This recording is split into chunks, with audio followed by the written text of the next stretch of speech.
ময়দানে মাহশারে আমলনামাটা কিতাবটা যখন আপনার হাতে আল্লাহ তুলে দেবে, বলবে তুমি নিজেই যথেষ্ট, জান্নাতে যাবে না জাহান্নামে যাবে। আমি আমার ঈমান থেকে কথা বলছি, কারো দিকে না তাকিয়ে এবার নিজের দিকে আয়াতের সাথে মিলিয়ে বলেন তো, এখনই যদি মারা যান আর এই বইটা যদি আপনার সামনে তুলে ধরে বলে, বল হামজা তুই এইটা পড়ে যা, জান্নাতে যাবি না জাহান্নামে যাবি। কাবা শরীফ যখন তাওয়াফ করে মানুষ, আমি 16 সালে গিয়েছিলাম, গত বছরও গিয়েছি, বাস্তবতায় যেটা দেখলাম, ষষ্ঠ চক্করে মানুষ একটা দোয়া পড়ে আল্লাহর কাছে, আল্লাহুম্মা ইন্না আলাইয়া হুকুকান ফীমা বাইনি ওয়া বাইনিকা। কাবার সামনে নিয়ে বলে, রব্বুল আলামিন তুমি আমার মালিক, আমি তোমার গোলাম, তোমার ভেতরে আমার ভেতরে বহুদিন পাওনা আছে, আমি বান্দা হিসাবে, দাস হিসাবে, গোলাম হিসাবে যা যা পাবো তুমি সেই মির্জা থেকে শুরু করে হামজা বানিয়ে সব দিয়ে দিয়েছো।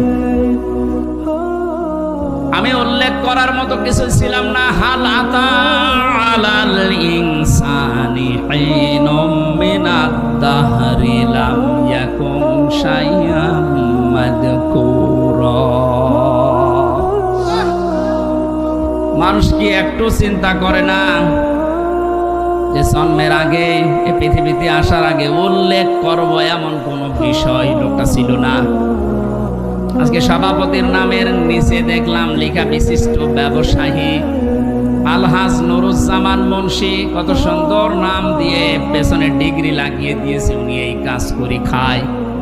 বয়স যদি এখন 60 বছর হয়, 61 বছর আগে এই নাম গন্ধ পৃথিবীর মানুষ জানতো। বলেন বলেন, শুধু এতটুকুই না, বাবার বীর্য যখন মায়ের রেহেমের ভেতরে দ্রুত গতিতে পাস হয়, আল্লাহ পাক বলেন ওই দিকে একটু তাকাও, ফালিয়ানজুরিল ইনসানু মিম্মা খুলিকা মিম্মা ইগদাফিকিন ইয়াখরুজু মিন বাইনিস সুলবি ওয়াত তারাইব। মানুষকে নজর করে দেখে না কি জিনিস দিয়ে তাকে বানালাম। বাবার স্ফলিঙ্গ দিয়ে দ্রুত গতিতে বের হয়ে যাওয়ায় না পাক পানিটা মায়ের রেহেমের ভেতরে জমা হয়। এই যে সলবন এবং তারাইব দিয়েছেন আল্লাহ। সলবন বলা হয় বাবার লজ্জাস্থান, তারাইব বলা হয় মায়ের লজ্জাস্থানকে। এই দুইটা শব্দ আমি তাফসিরের ভেতরে